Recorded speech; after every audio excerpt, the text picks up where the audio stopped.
আজকে থাকছে ছোট পরী ও রাখালের গল্প। চারিদিকে পাহাড় ঘেরা উপত্যকার মাঝে ছিল অপূর্ব সুন্দর এক সরোবর। স্বর্গ লজ্জা পায় এমন সুন্দর পরিবেশ সেখানে। সেই সরোবরের তীরে প্রতি বছর গ্রীষ্মকালে বেড়াতে আসে 7 পরী 7 বোন। তারা ডানাগুলো একটা গাছের তলায় রেখে আনন্দ করে জলে খেলে বেড়ায় জনশূন্য চারপাশ। ঠিক 7 দিন ধরে আনন্দ করে আবার ডানাগুলো পড়ে উড়ে যায় নন্দনকাননে, তাদের নিজেদের দেশে। এদিকে কাছাকাছি যে কিছু গ্রাম আছে সে খবর তারা না রাখলেও পরীদের সব খবর কিন্তু রাখে সেই গ্রামেরই এক অনাথ রাখাল ছেলে। সে গরু চড়ায়, বাঁশি বাজায় আর দূর থেকে দেখতে থাকে পরীদের কাণ্ড কারখানা। এক সময় তার খুব ভালো লেগে যায় সবচেয়ে ছোট্ট পরীটিকে। কি অপরূপ মিষ্টি চেহারা! ওকে দেখলেই রাখালের বাঁশিতে বেজে ওঠে স্বর্গীয় সব সুর। দূর থেকে পরীরা তা শোনে আর অবাক হয়ে ভাবে, এমন সুন্দর সুর কে বাজায়? এ সুর তো নন্দনকাননের পাখিদেরও অজানা। তারা মুগ্ধ হয়ে শোনে, কিন্তু রাখাল থাকে আড়ালে, তাকে কেউ দেখতে পায় না। একবার হলো কি, রাখালের মাথায় একটা দুষ্টু বুদ্ধি জাগলো। পরীরা যখন স্নানে ব্যস্ত, সে চুপি চুপি এসে দাঁড়ালো সেই গাছতলাটিতে যেখানে খুলে রাখা আছে পরীদের ডানাগুলো। বেছে বেছে সবচেয়ে ছোট ডানা জোড়া নিয়ে সে লুকিয়ে রেখে দিল একটা বড় গাছের ফোকরে। তারপর ধীরে ধীরে সরে পড়ল সেখান থেকে। এখন 7 দিন পরে পরীদের যাবার সময় হলে দেখা গেল তাদের ছোট বোনের ডানা জোড়া নেই সেখানে। অনেক খোঁজাখুঁজি করেও তারা সেটা পেল না। এদিকে বাবার কড়া হুকুম, 1 সপ্তাহের বেশি তাদের স্বর্গ ছেড়ে থাকা চলবে না। কি করে? সবচেয়ে যে বড় পরী সে তার ছোট বোনকে বুঝিয়ে বলল, উপায় নেই রে বোন, আমাদের যেতেই হবে। আর গেলে পরের বছরের আগে আর আসতে পারবো না। তুই বরং এখানে থেকে ডানাজোড়া ভালো করে খুঁজে দেখ, পেলেই দেশে চলে আসিস, কেমন? আমরা বাবাকে বুঝিয়ে বলবো, তিনি যেন রাগ না করেন। 6 পরী ছোট বোনকে একা সরোবরের তীরে ফেলে রেখে তো উড়ে চলে গেল। বেচারি ছোট পরী মনের দুঃখে বসে বসে কাঁদতে লাগলো। তাকে ওভাবে কাঁদতে দেখে রাখাল সাহস করে আড়াল থেকে বেরিয়ে এলো। সব শুনে সে তাকে নিজের বাসায় নিয়ে গেল। তারপর অনেকক্ষণ ধরে বাঁশি বাজিয়ে শোনালো। এই রাখালের বাঁশি যে তাকে দূর থেকে এত আনন্দ দিয়েছে ভেবে পরীর খুব ভালো লাগলো। তাদের বন্ধুত্ব হতে দেরি হলো না। রাখাল আর পরী গ্রামের এক প্রান্তে একটি কুঁড়ে ঘরে থাকে, একত্রে গরু চড়ায়।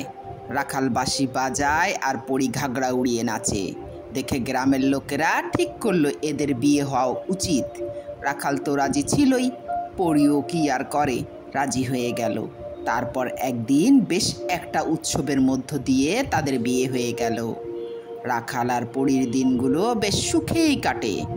আবার পরীর চোখ মাঝে মাঝে জলে ভরে উঠে ফেলে আসা দিনগুলোর কথা ভেবে, তার দিদিদের কথা ভেবে। কি আনন্দই না করতো তারা 7 জনে।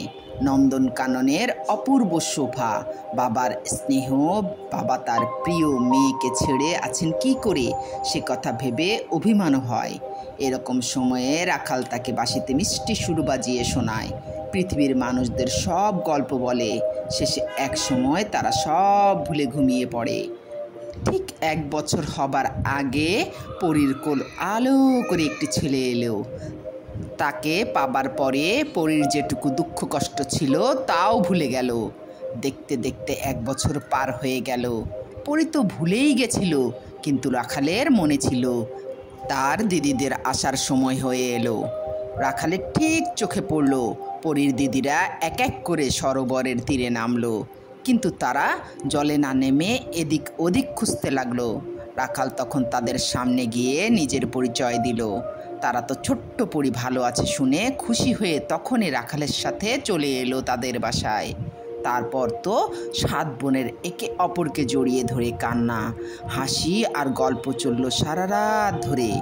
ছোট্ট পরীর ছেলেটিকে মাসিরা মিলে খুব আদর করলো।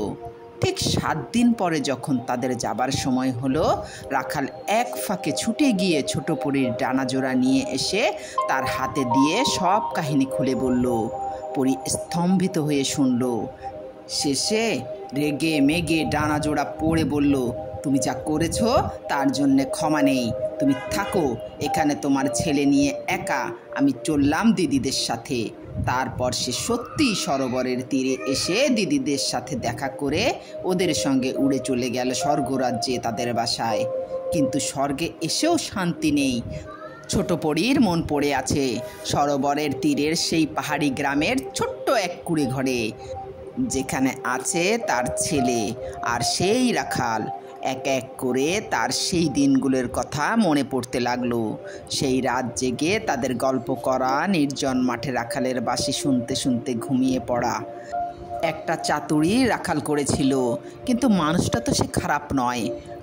চাইলে তো সে পাখাগুলো ফেরত না দিলেও পারত। স্বর্গে সব আছে, সব কিছুই সুন্দর এখানে, কিন্তু ভালোবাসা নেই, বন্ধুত্ব বলে কিছু নেই। আর দুঃখের সাহায্যে একবার পেয়েছে, সে জানে একটানা সুখও বড় একঘেয়ে। স্বর্গে তো দুঃখ বলে কিচ্ছু নেই। সবচেয়ে বড় কথা, সে ভুলতে পারছে না সেই ছোট্ট বাচ্চাটিকে, যে আর কদিন পরেই তাকে মা বলে ডাকত। না জানি সে কত কাঁদছে। রাখাল কি একা সামলাতে পারছে ওইটুকু বাচ্চাকে? ছোট্ট পরীর চোখে ঘুম নেই। চোখ বুজলেই কানে আসে ছোট শিশুর কান্নার আওয়াজ। সেও কাঁদে আর শুধু এইসব কথা চিন্তা করে। ছোট যাই করুক, বড় দিদিদের চোখ এড়ায় না। শেষে ব্যাপারটা তাদের বাবাও জানতে পারলেন। তিনি বললেন, মানুষের দুনিয়ায় সংসার পেতে তুমি তো পরীদের দুনিয়ার নিয়ম ভেঙেছ। এর জন্য আমারও কিছুটা সম্মানহানি হয়েছে। তা শুধু শুধু তোমার শাস্তি বাড়িয়ে তো সে সম্মান আমি ফিরে পাবো না। তুমি যাও, যেখানে গিয়ে সুখ পাও যেতে পারো। রাজা চলে গেলেন। বোধহয় তার চোখেও জল এসে পড়েছিল। এদিকে রাখালেরই কি খুব সুখে দিন কাটছিল। পরী চলে যাবার পর থেকে ঘরদোর আগোছালো। ছেলেকে সে না পারে ঠিকভাবে খাওয়াতে, না পারে ঘুম পাড়াতে। এক বুড়ি দাই দেখাশোনা করে বলেই কোনো মতে বাঁচিয়ে রাখতে পেরেছে। যাবার সময় পরী তার ওপর রাগ করে গেছে, সেটাই স্বাভাবিক। তা বলে সে একবারও ভাবল না তার কোলের ছেলেটির কথা। আর কি সে ফিরে আসবে কোনো দিন? রাখাল ভাবে আর অভ্যাস মতো ছেলেকে কোলে করে রোজই এসে বসে থাকে সরোবরের তীরে, সেই গাছটির তলায়। তার আজকাল আর বাঁশি বাজানোতেও মন নেই। সেদিনও অমনি বসে আছে সরোবরের তীরে। হঠাৎ মনে হলো আকাশ থেকে কে যেন একটা নামছে। প্রথমে ঈগল পাখি ভেবে বাচ্চাকে কোলে নিয়ে লুকোতে যাচ্ছিল। তারপর বুঝতে পেরেই তার চোখ মুখ উজ্জ্বল হয়ে ওঠে। এই যে ছোট পরী। রাখাল ভাবল পরী বোধহয় থাকতে না পেরে তার ছেলেকে নিয়ে যেতে এসেছে। রাখাল ধীরে ধীরে ছেলে কোলে পরীর দিকে এগিয়ে গেল। কিন্তু এ কী করছে ছোট পরী? সে মাটিতে নেমে ডানাজোড়া প্রথমে খুলে রাখলো, তারপর কোত্থেকে একটা চকমকি বের করে তা ঠুকে আগুন জ্বালালো। তারপর পাখা জোড়াটাকে নিয়ে সেই দৃঢ়ভাবে সেই আগুনে ফেলে দিল।